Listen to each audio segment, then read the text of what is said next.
My daughter-in-law said my house was hers, so I made sure it never would be.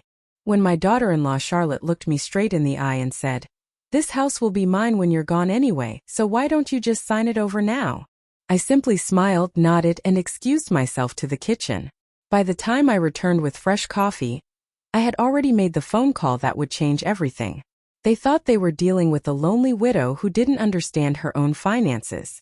They were about to learn I was a retired property law paralegal who had spent 30 years helping people protect their assets from exactly this kind of family manipulation. What they didn't know was that I had been recording our conversations for months. For 2 years after my husband Thomas passed, I thought I was living the dream that every mother hopes for. My son William and his wife Charlotte had moved into the guest wing of my large Victorian home, ostensibly to help take care of me during my grief. At 73, I was grateful for the company and touched by their apparent concern. I had always been generous with my family. When William graduated law school, Thomas and I paid off his student loans. When he and Charlotte married, we gifted them the down payment for their first home. When Charlotte wanted to start her interior design business, I quietly transferred $20,000 to help with startup costs. I never asked for repayment because family doesn't keep score. Or so I believed. The changes started small. Charlotte would rearrange my furniture without asking, claiming she was updating my style. She convinced me to give her power of attorney for convenience, explaining that it would make it easier for her to help with my bills and medical appointments. She slowly took over hosting family gatherings, gradually excluding my longtime friends and replacing them with her social circle. "We just want what's best for you, Mom Eleanor," William would say whenever I expressed mild concern. "Charlotte has such good taste, and she knows about these things." The red flags I missed were obvious in hindsight. Charlotte had stopped working entirely after moving in, claiming she needed to focus on managing the household. She had expensive packages delivered daily. Designer clothes, spa treatments, elaborate home decor. When I gently asked about the costs, she'd wave me off with, "Don't worry about money, Eleanor. That's what William and I are here for." But the breaking point came during what I thought was a casual family dinner 3 months ago. "You know, Eleanor," Charlotte said, cutting into her salmon with surgical precision, "William and I have been thinking about the future. This house is really too big for one person." I set down my fork carefully. "I've lived here for 45 years, dear. Thomas and I raised our children here."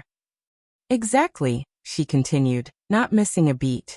"You have so many memories here. But the upkeep, the property taxes, the insurance, it's all so complicated.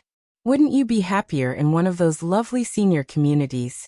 They have activities, people your own age to talk to."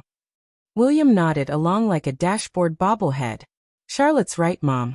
We've researched some really nice places. And think about it. You'd have guaranteed care, no worries about maintenance, and you could use the money from selling this place to really enjoy your retirement." I felt something cold settle in my stomach. "And where would you two live?" Charlotte's smile was perfectly practiced. "Well, naturally, we'd need to stay here temporarily to handle all the details of the sale. The real estate market is so complex these days. You really need someone who understands these things to get you the best price." That night, I lay awake staring at the ceiling, my mind racing. The house was worth approximately $1.2 million. I knew because I'd had it appraised the previous year for insurance purposes.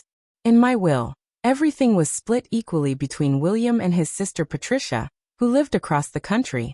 But Charlotte was talking about selling while I was alive, which would mean... The next morning, I called my financial advisor under the pretense of reviewing my investment portfolio. What I discovered made my blood run cold. Over the past 6 months, Charlotte had been making withdrawals from my accounts using the power of attorney. Small amounts at first, $500 here, $1,000 there, but escalating rapidly. In total, she had taken nearly $40,000. When I confronted them that evening, Charlotte didn't even deny it. "Eleanor, you're being dramatic," she said, not looking up from her phone. "That money was for household expenses, maintenance, things you needed but forgot to pay for. This is exactly why you need us managing your finances." "I never forgot to pay for anything," I said quietly. "Memory problems are common at your age," Charlotte replied with false sympathy. It's nothing to be ashamed of. That's why William and I moved in, to help you through this transition. William nodded supportively. Mom, Charlotte keeps detailed records of everything. She's actually saved you money by managing things more efficiently. That's when Charlotte said the words that changed everything. Besides, this house will be mine when you're gone anyway, so why don't you just sign it over now? We could take care of all your finances, make sure you're comfortable in a nice facility, and you wouldn't have to worry about any of this business anymore. The casual cruelty of it hit me like a physical blow. This wasn't concern for my welfare. It was a carefully orchestrated plan to separate me from my assets while I was still alive to sign the papers. I smiled, nodded, and excused myself to make coffee. But instead of going to the kitchen, I went to my bedroom and made a very different kind of call. The recording device I'd installed in the living room 2 weeks earlier had captured everything perfectly. Not just that evening's conversation, but hours of Charlotte and William discussing their plans when they thought I was asleep or out running errands. I had bought the small digital recorder on Amazon after my neighbor, retired police detective Harold, mentioned how easy it was for elderly people to be taken advantage of by family members. Eleanor, he'd said over our weekly coffee, you're sharp as a tack, but these scammers, even when they're family, they're professionals. Document everything. At the time, I thought he was being paranoid. Now, listening to weeks of recorded conversations through my headphones, I realized he'd been trying to warn me. The recordings were devastating. She actually thinks we care about her social schedule. Charlotte's voice was clear as a bell. Did you see her face when I moved her ugly furniture to the basement? She's so desperate for approval, she'll agree to anything. Just keep playing the caring daughter-in-law, William's voice replied. Once we get the house transferred, we can move her into that budget place in Riverside. The one that costs $1,200 a month instead of $4,000. She'll never know the difference. God, I can't wait to gut this place, Charlotte continued. The decorating is so dated. But the bones are good, and the location is perfect. We could easily get $1.3 million, maybe more if we renovate first. And the best part, William added, is that legally she's giving it to us voluntarily. Patricia can't contest anything because Mom will have signed all the papers herself. I sat in my bedroom, headphones on, listening to my son and daughter-in-law plan my financial ruin with the casual tone most people use to discuss dinner plans. They had calculated everything. How much my care would actually cost versus how much they'd told me. How to access my retirement accounts. Even how to keep Patricia from learning the truth until it was too late to matter. But they had made one crucial mistake. They assumed I was just a helpless old woman who didn't understand legal documents or financial planning. What they didn't know was that I had spent 30 years working for Morrison & Associates, one of the state's most prestigious estate planning law firms. I had helped draft hundreds of wills, trusts, and asset protection strategies. I knew exactly what they were doing, because I had seen it countless times before. And I knew exactly how to stop it. The next morning, while Charlotte was at her yoga class, which I discovered was actually daily shopping trips to high-end boutiques, I drove to my old law firm to visit my former colleague Margaret Chun, who now headed their elder law division. Eleanor. Margaret's face lit up when I walked into her office. How wonderful to see you. How are you managing? I need your help, Margaret, I said, settling into the familiar leather chair across from her desk. And I need you to keep this conversation completely confidential. I spent the next hour laying out everything. The power of attorney abuse, the recordings, the plan to force me into substandard care while they profited from my assets. Margaret listened with the same focused attention she'd always brought to complex cases. Eleanor, what they're doing is elder financial abuse, she said when I finished. It's a felony. But we need to be strategic about how we handle this. Over the following weeks, Margaret and I built our case methodically. She connected me with a forensic accountant who helped trace every dollar Charlotte had taken. We discovered that her household expenses had actually been designer handbags, spa treatments, and luxury vacations charged to my credit cards. Meanwhile, I continued living with them, playing the role of the confused, dependent mother while documenting everything. I kept detailed records of every conversation, every financial manipulation, every lie they told me about my own money. I also made some strategic changes they never noticed. First, I quietly transferred the majority of my liquid assets to a new account at a different bank, one where Charlotte's power of attorney couldn't reach. I left just enough in the original accounts to avoid suspicion, while protecting my retirement funds. Second, I updated my will with Margaret's help, adding specific language about financial elder abuse and the consequences for any beneficiary who attempted to defraud me while I was alive. Third, and most importantly, I began reaching out to my extended network, the judges, attorneys, and court staff I'd worked with for 3 decades. The legal community in our mid-sized city was surprisingly small, and Charlotte had no idea that I was still connected to most of it. The plan was simple. Give them enough rope to hang themselves. 2 weeks into my evidence gathering, Charlotte made a crucial mistake. She forged my signature on a document attempting to add herself as a joint owner of my house. What she didn't realize was that I had been friends with Maria Santos, the notary at the title company, for over 20 years. Maria called me the same day the document was submitted. "Eleanor, honey," Maria's voice was concerned. "Someone just submitted paperwork claiming you want to add a Charlotte Williams to your property deed. But the signature doesn't look quite right to me.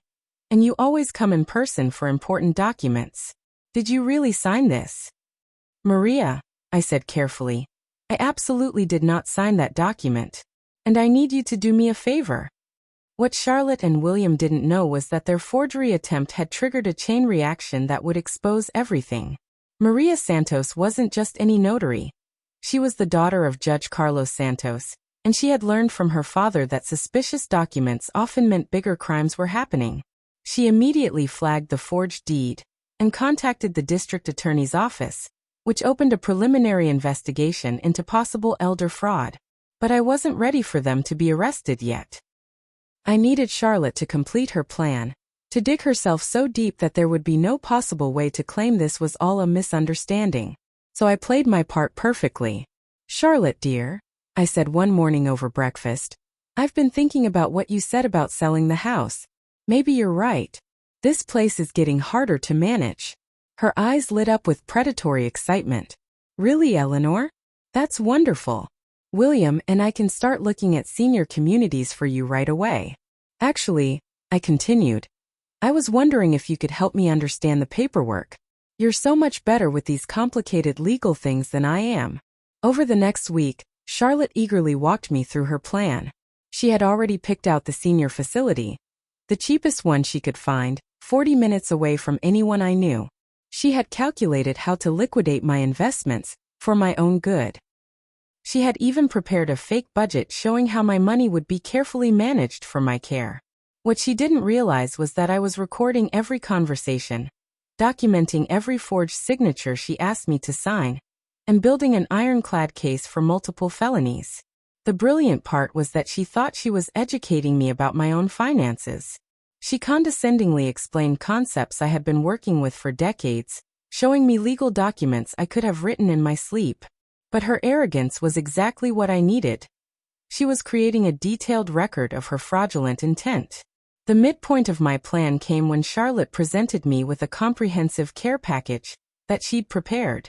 It included a power of attorney giving her control over all my assets, a signed agreement to sell my house with her as the listing agent, and authorization for her to make all my medical and financial decisions. "This is perfect, Eleanor," she said, spreading the papers across my dining room table. "Once you sign these, William and I can handle everything. You won't have to worry about bills or taxes or any of those complicated things ever again." I smiled and picked up my pen. "Charlotte, before I sign these, I have just one question." "Of course. Ask me anything."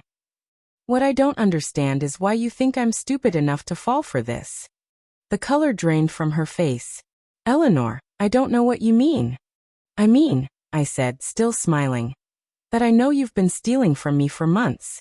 I know about the forged documents you submitted to the title company. I know about your plan to dump me in a substandard facility while you steal my house. And most importantly, I know that everything you just confessed to is recorded." I pulled out my phone and played back her voice from 5 minutes earlier. "Once you sign these, William and I can handle everything." You won't have to worry about bills or taxes or any of those complicated things ever again. What they didn't know, I continued, looking directly into her panicked eyes, was that I spent 30 years protecting people from exactly this kind of fraud. And now I'm going to protect myself. Charlotte's reaction was everything I had hoped for and more.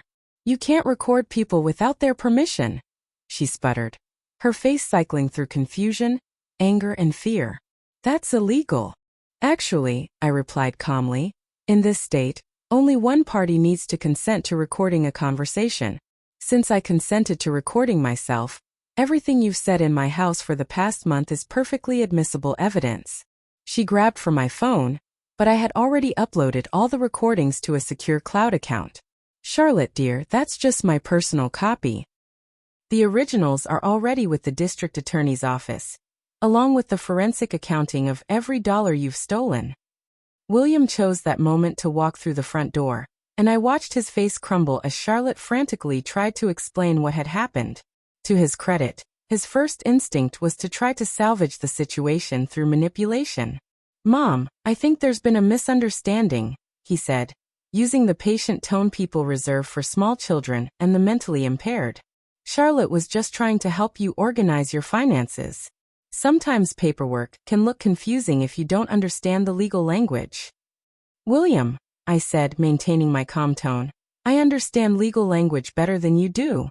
I've been working with estate planning documents since before you were born. What your wife has been doing is called elder financial abuse, and it's a felony that carries a maximum sentence of 10 years in prison. The silence in the room was deafening. Here's what's going to happen, I continued. First, you're both going to pack your belongings and leave my house immediately. Second, Charlotte is going to return every dollar she's stolen, plus interest, within 48 hours. Third, you're both going to voluntarily surrender any access you have to my accounts, my medical information, and my legal documents. And if we don't? Charlotte asked, her voice barely a whisper. Then I'll let the district attorney proceed with the fraud charges, the forgery charges, and the elder abuse charges. Your law license will be suspended, William, and Charlotte. Your little interior design business will be finished when your clients learn you're a convicted felon. But that was just the beginning. Over the next 24 hours, I executed the rest of Phase 1 with military precision. I called my bank and reported the unauthorized withdrawals, which triggered their own fraud investigation. I contacted my insurance company and reported the attempted property theft. I reached out to the State Bar Association and filed a complaint against William for using his legal knowledge to defraud a family member. Most satisfying of all, I called my sister-in-law Patricia and explained everything that had been happening. Eleanor, I'm flying out there tomorrow, Patricia said immediately. I can't believe William would do this to you. Dad would be rolling in his grave. Patricia, I don't need rescuing, I assured her. I need witnesses. And I think it's time our family knew who my son really married. By the evening of the first day, Charlotte and William were frantically moving their belongings out of my house while trying to figure out how to come up with $40,000 in restitution. But their problems were just beginning. The beauty of living in a mid-sized city is that everyone knows everyone else's business, especially when that business involves lawyers, elder abuse, and dramatic family confrontations. By the end of the week, word had spread through the legal community like wildfire. Margaret had been strategically sharing the story with carefully chosen colleagues, always framing it as a cautionary tale about protecting elderly clients. Judge Santos had mentioned it to other judges as an example of successful elder abuse prevention. The district attorney's office had briefed their staff on the case as a training example. The result was that Charlotte and William's reputation in the community was destroyed before they even realized they were being discussed. The first professional consequence came when William's law firm, Henderson and Associates, called an emergency meeting. His senior partners had heard about the elder abuse investigation and were deeply concerned about the firm's reputation. William, his managing partner told him, we're placing you on immediate suspension pending the resolution of these allegations. If you're charged with any crimes, your employment here will be terminated. Charlotte's interior design business collapsed even faster. 3 of her current clients canceled their contracts within days of hearing the story from their own social circles. Her business partner, Janet Morrison, called an emergency meeting to dissolve their partnership. "Charlotte, I can't be associated with someone who steals from elderly family members," Janet told her. "My own mother is 78. How could I trust you in clients' homes after this?" But the social consequences were even more devastating than the professional ones. Charlotte and William had been active in several social circles: the country club, the young professionals group, the charity auction committee. Patricia, who had flown in from Denver, made sure that Charlotte's former friends learned exactly what had been happening. She was planning to put Eleanor in a nursing home that costs $1,200 a month while stealing her house, Patricia told Margaret's wife at their book club, all while Eleanor was paying for Charlotte's designer shopping sprees and spa treatments. The story spread with the speed that only particularly juicy gossip can achieve. Within a week, Charlotte couldn't go to the grocery store without receiving cold stares and pointed whispers. She had been dropped from the charity committee, quietly asked to resign from the country club, and uninvited from several upcoming social events. William fared no better. The legal community is surprisingly small, and lawyers talk to each other constantly. His reputation was destroyed not just by the allegations, but by the way other attorneys spoke about him. Did you hear about William Thompson? 30 years of legal experience helping elderly clients protect their assets, and he uses that knowledge to steal from his own mother. The worst part is how calculated it was. They had a whole timeline for liquidating her investments and dumping her in the cheapest facility they could find. His mother worked at Morrison and Associates for 3 decades. Everyone there loved Eleanor. What kind of person betrays someone like that? But the most satisfying moment came when I ran into Charlotte at the bank where she was desperately trying to secure a loan to pay back the money she had stolen. "Eleanor," she said, her voice shaking, "surely we can work something out privately. Families shouldn't air their problems in public like this." I looked at her calmly. "Charlotte, we stopped being family the moment you decided to steal from me. What we are now is a victim and a criminal. And criminals face consequences." The bank manager, who had known me for 20 years, politely informed Charlotte that her loan application had been denied due to the ongoing fraud investigation. 6 weeks after I confronted Charlotte with the recordings, the district attorney's office filed formal charges: elder financial abuse, forgery, identity theft, and conspiracy to commit fraud. The evidence was overwhelming. Hours of recorded conversations, forensic accounting showing every stolen dollar, forged documents with handwriting analysis, and testimony from multiple witnesses. William's law license was suspended pending the criminal case. Charlotte's restitution check had bounced, adding bank fraud to her growing list of charges. They had hired separate attorneys, which told me everything I needed to know about the strength of their marriage under pressure. But the legal consequences were only part of my justice. Through my connections in the legal community, I learned that Charlotte and William had been living far beyond their means for years. They had maxed out multiple credit cards funding their lifestyle, taken out a second mortgage on their original home, and had been planning to use my house as collateral for even more debt. When Charlotte lost her interior design clients and William was suspended from his law firm, they had no income to service their debt. Within 2 months, they were facing foreclosure on their own home. The delicious irony was not lost on anyone. They had tried to steal my house because they were about to lose theirs. Patricia, who had extended her visit to help me through the legal proceedings, was instrumental in making sure the entire family understood what had happened. She organized a family dinner at my house, the first one without Charlotte and William in 2 years, and invited everyone to hear the full story. "Eleanor has been incredibly generous to all of us over the years," Patricia told our cousins, nieces, and nephews. "She paid for William's law school, helped with Charlotte's business, never asked for anything in return. And this is how they repaid her." My nephew Stephen, who was a financial advisor, was particularly outraged. "Aunt Eleanor, I wish you had called me when you first noticed the problems. I could have helped you protect your assets even sooner." "Stephen," I replied, "I needed to let them hang themselves completely. If I had stopped them too early, they could have claimed it was all a misunderstanding. Now there's no ambiguity about their intentions." The family's support was overwhelming.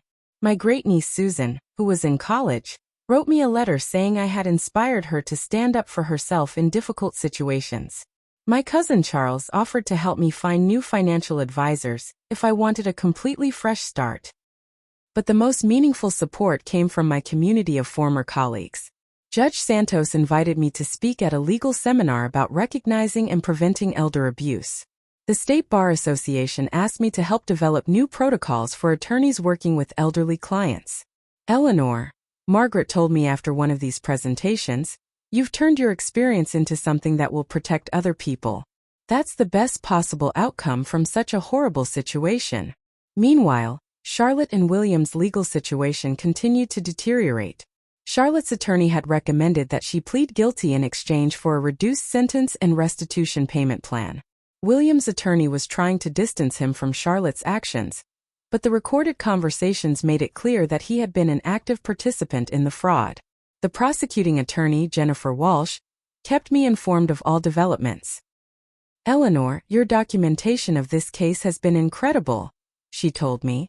"It's rare to have such clear evidence of intent and planning in elder abuse cases. This will likely become a textbook example of how to properly investigate and prosecute these crimes." 3 months after filing charges, Charlotte accepted a plea deal. 2 years in prison, 5 years probation, and full restitution plus damages totaling $68,000.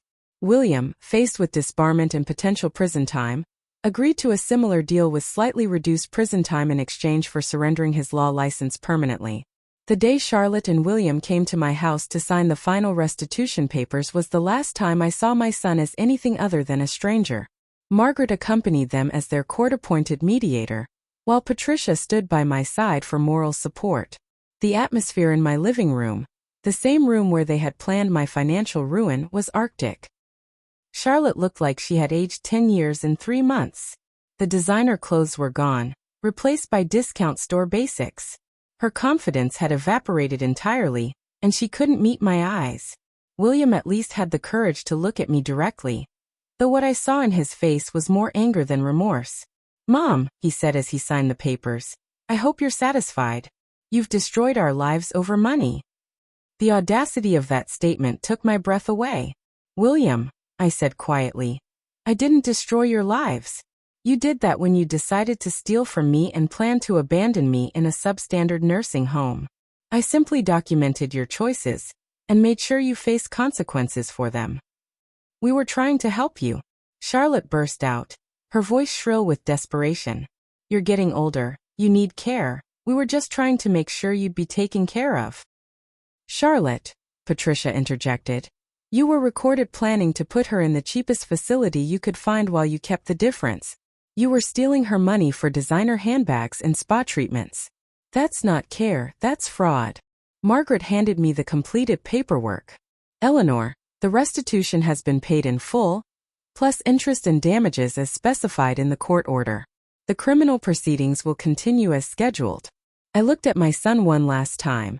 "William, 30 years ago, when you graduated from law school, you took an oath to uphold justice and protect the vulnerable. Today you're surrendering your law license because you chose to prey on your own mother.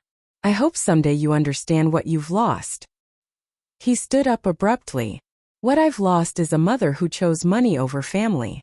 "No," I replied, standing to face him. "What you lost is a mother who refused to be your victim."